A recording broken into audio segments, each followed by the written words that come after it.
we've been hearing a lot about the AI excitement, how technology is continuing to change just about everything, and yet it's moving so quickly. There are a lot of questions about the regulatory risks. We've already seen a very high-profile open letter to see potentially a pause of sorts in some of this development so we can ask more questions. There's also developments taking place in this country about how we should think about the road ahead. Let's talk to somebody who's deeply involved in those questions right now. Jillian Hadfield is a senior policy advisor for OpenAI. She's also a law professor at the University of Toronto. Thanks very much for coming in. Delighted to be here. So I think that this has been an eye-opening year for people when it comes to the potential for AI. And that is exciting.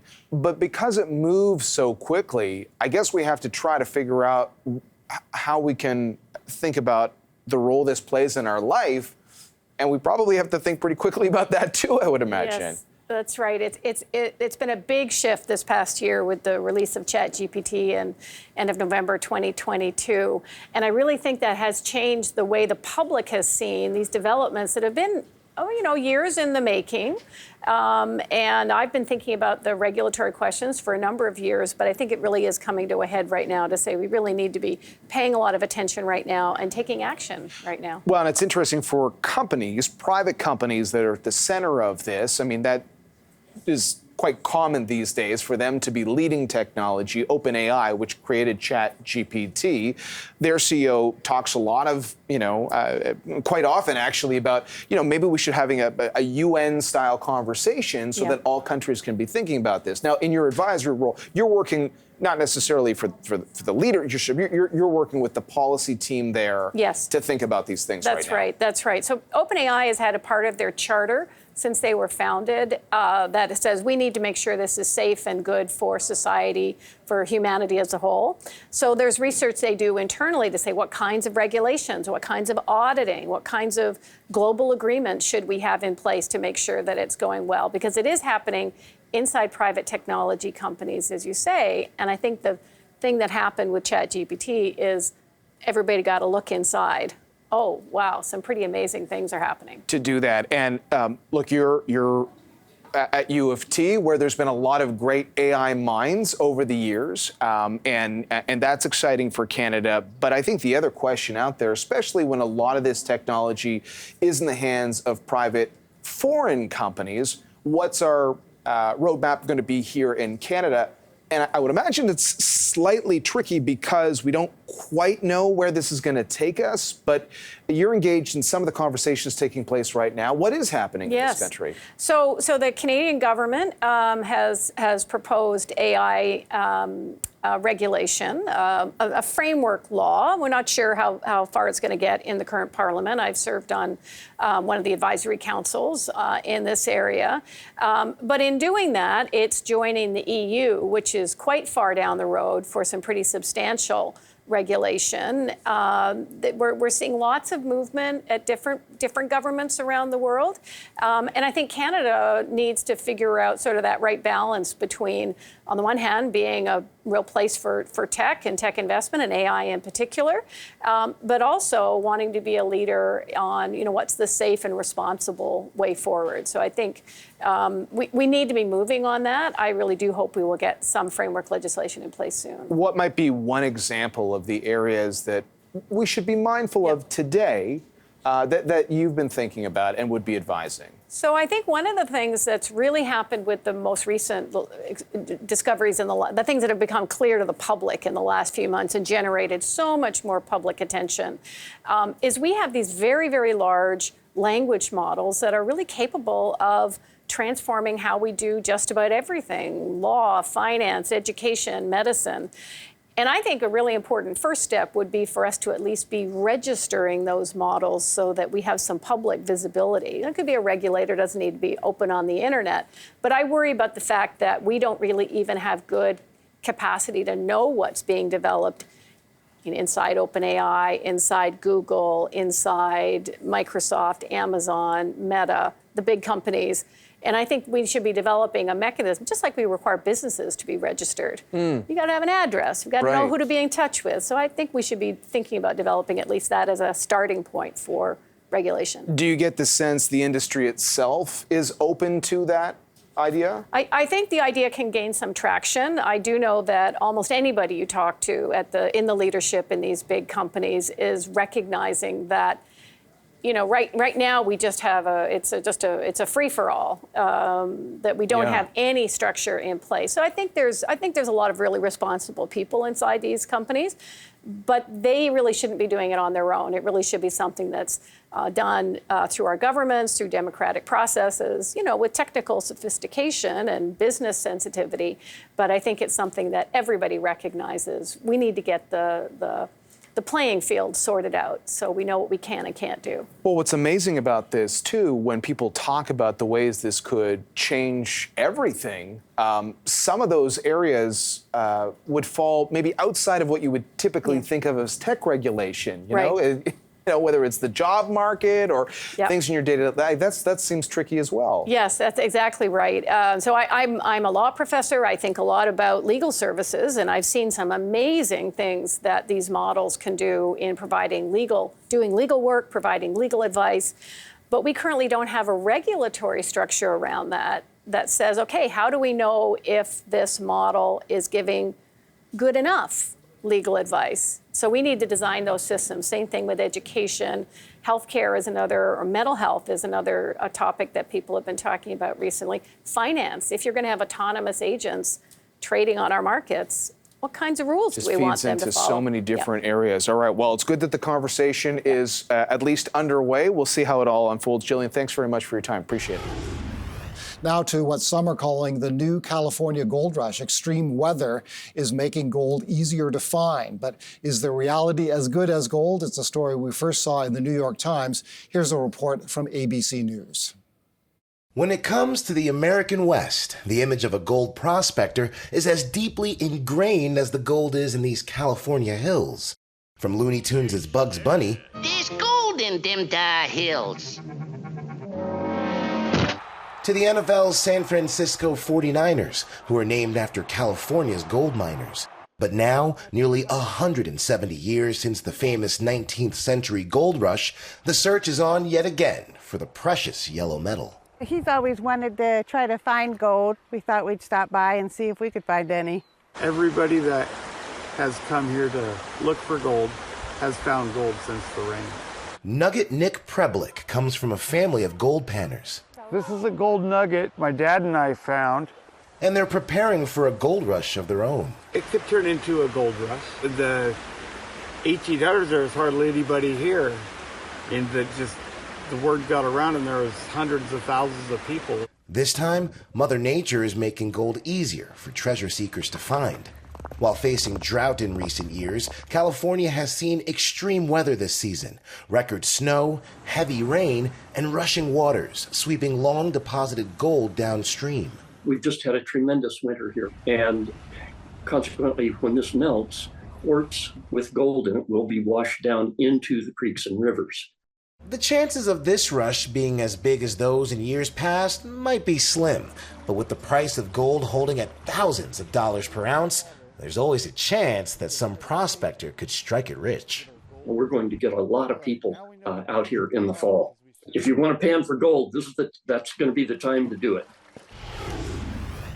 Well, the Bank of Canada released a summary of its latest meeting today. It revealed the bank's view on a variety of factors, including the housing market and implications of rapid population growth in this country.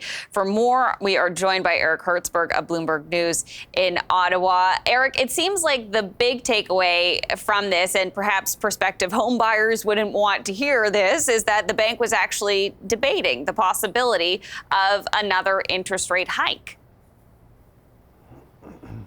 Yeah, I think that's right, Jacqueline. I think the big takeaway from my perspective is it's what the bank's been saying. Stop thinking about rate cuts at this point. Right. All the data and all of the commentary within this communication, which is new this year. This is the third iteration of the minutes from the April meeting. It showed a central bank that's still quite hawkish and still very much concerned with the inflation outlook in this country. There was discussion, in fact, of hiking rates further from the 4.5%, which the bank held at the April decision. There was talks of that decision was made in the light of an economic backdrop that's been quite strong, Stronger than expected economic growth, GDP. We also have inflation. While coming down on the headline, core inflation remains sticky. The Bank of Canada also discussed the possibility of rates remaining higher for longer and noted that the difficulty in getting inflation from 3%, which is supposed to happen in the middle of this year, to 2% may be much more difficult given consumer expectations and the outlook for inflation. So overall here, it's a very hawkish central bank. They don't want us to be thinking about rate cuts at this point, and they don't want the market to be pricing rate cuts. So they once again have pushed back on market pricing, saying they don't think rate cuts this year are the likely scenario. They openly suggested as well that it was important to communicate to the public and to markets that there's still a possibility of hiking. Jacqueline. Yeah, what is the sort of market reaction at this point? Following these minutes, what are markets pricing in? Yeah, at this point, I haven't checked in the last hour, but I believe near the end of the year is still what it looks as though there's a rate cut priced at this point. The Bank of Canada actually got into the discussion as to why markets might be pricing that.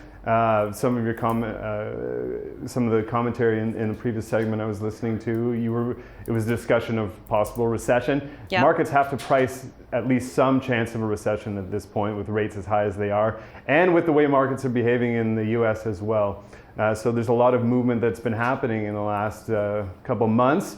Ultimately, this does come back though to an issue for the Bank of Canada, which is they may have been dragged higher by the Federal Reserve hiking higher.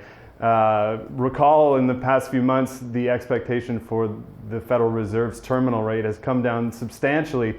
That's given the Bank of Canada a bit of breathing room in that they probably won't have to hike again unless there's some sort of major upside surprise to the inflation outlook at this point. But it puts them into a little bit of a bind because immediately as soon as you say, we're holding, we don't have to go as much higher, the next question we ask is, well, when are you going to cut these rates?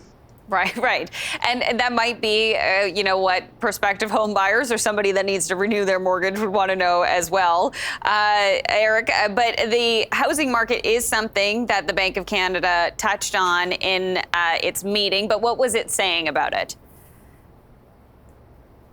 Yeah, I mean, this is a primary channel for economic growth to slow in this country. You raise interest rates, you raise mortgage costs, you slow the housing activity in this country, and it slows economic growth. It brings demand more in balance with supply.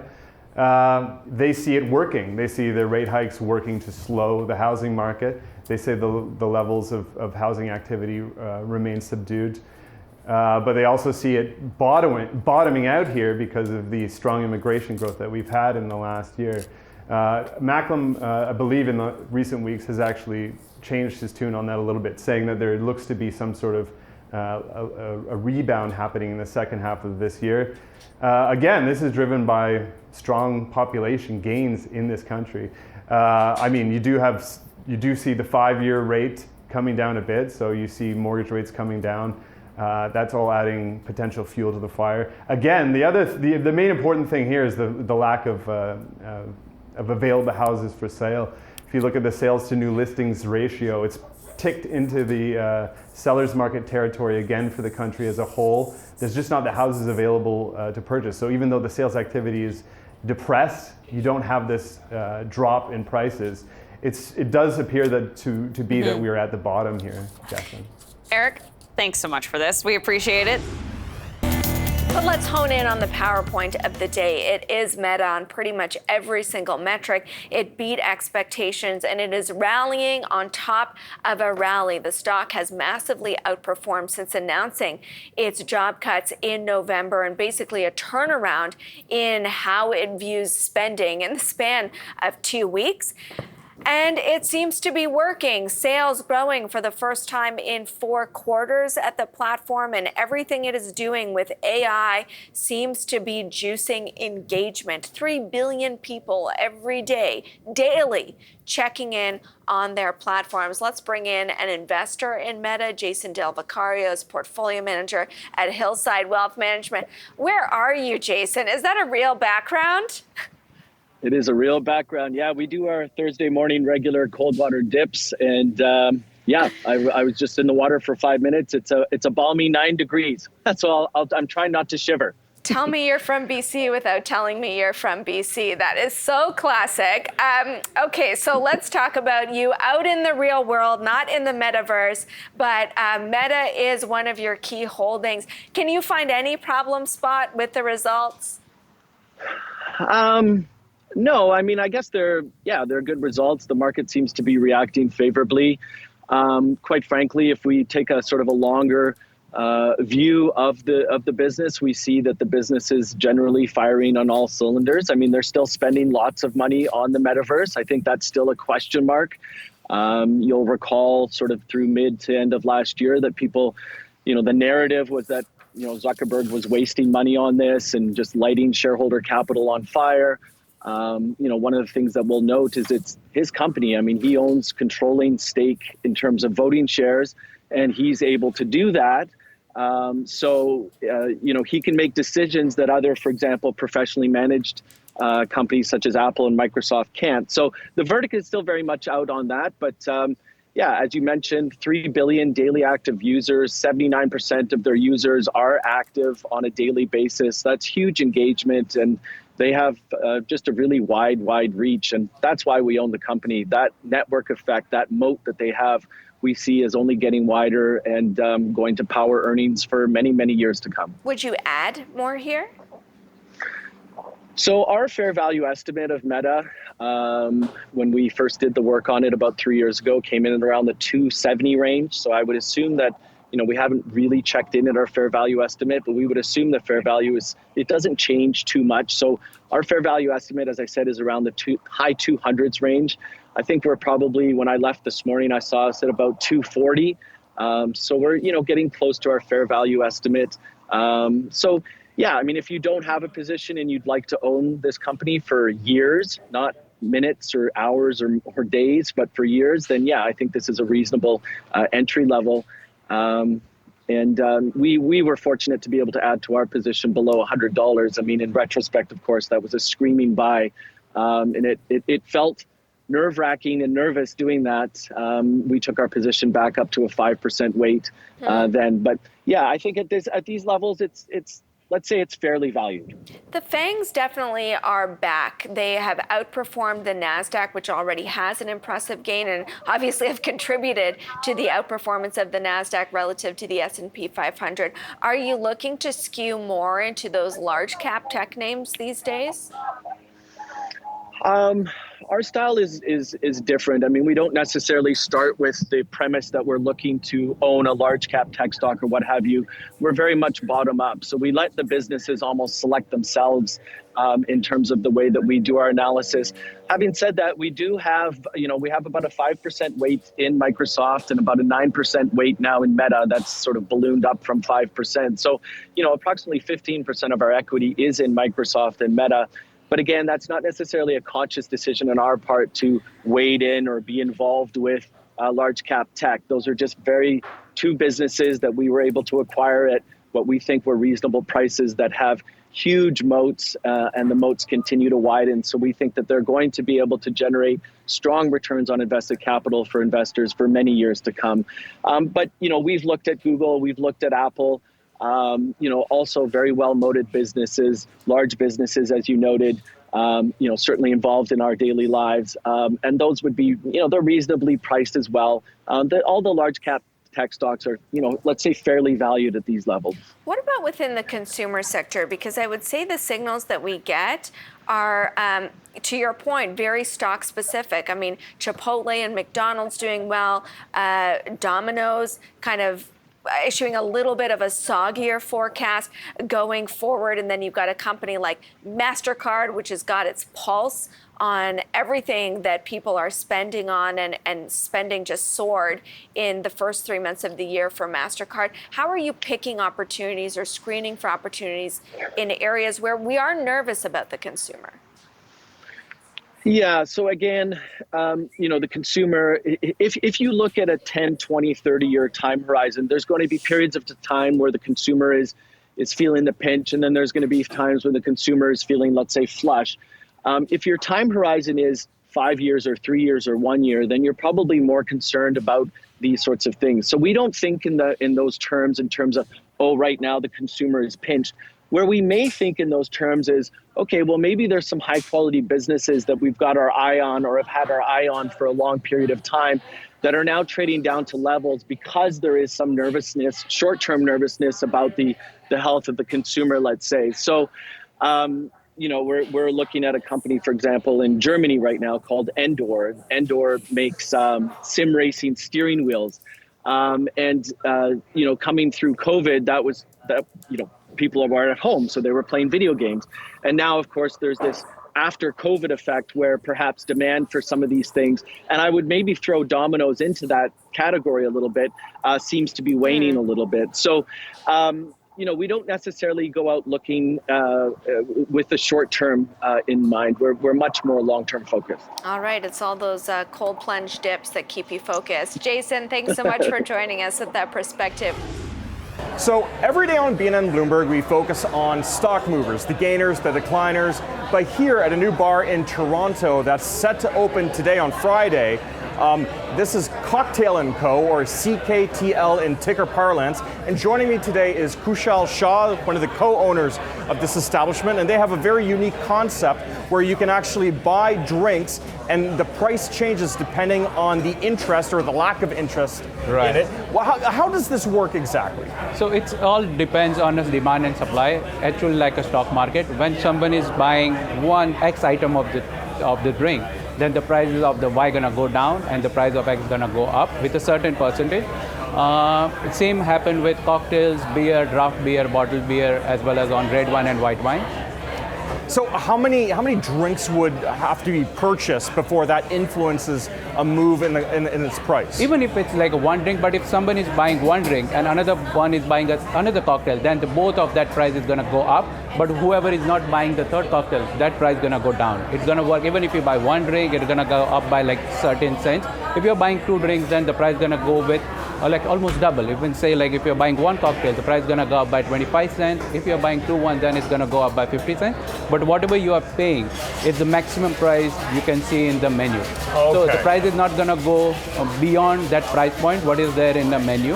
So it's whether it's green, whether it's red, there's always a deal. And what about market crashes? Obviously on the stock market, there's typically days where we're seeing a big plunge in stock prices. Do you have the same thing here? No, we don't have any kind of like a market crash. We only have, this is more like a stock market theme. So we don't have any kind of like a market crash, like a 50% off or something like that. It's gonna be always a deal. Sometimes it's a good deal, sometimes it's better, sometimes it's not good. No, inflation is a big part of the Canadian economy nowadays. We're talking about how there's record high inflation and how that's influencing how people are buying groceries or people are buying homes, for example. Was that in mind when you were designing this bar and focusing on changing prices depending on demand? Not really. This is more like a fun concept. We want to bring this to the financial district because if you talk about the Bay Street, then TSX is gonna come in your mind. So we would love to bring this concept to the Bay Street. Basically, there's the reason we think about this concept to bringing into downtown Toronto. And in terms of the return to work, obviously, following the pandemic, we're keeping a very close eye on how people are returning back to the office. And these offices here on Bay Street, they're not full.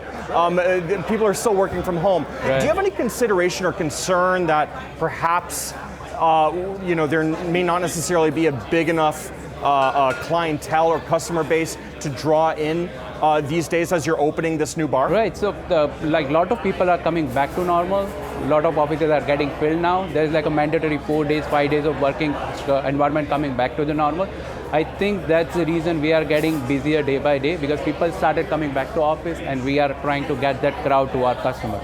So I won't say that the people are not coming back to office. They are definitely coming back to office, and that's the reason. Like we clearly see that gain, and that's the reason we decided to move ahead with Toronto Round. So you essentially decided that this is going to work because we do see the trend of more people coming back to normal. Yeah.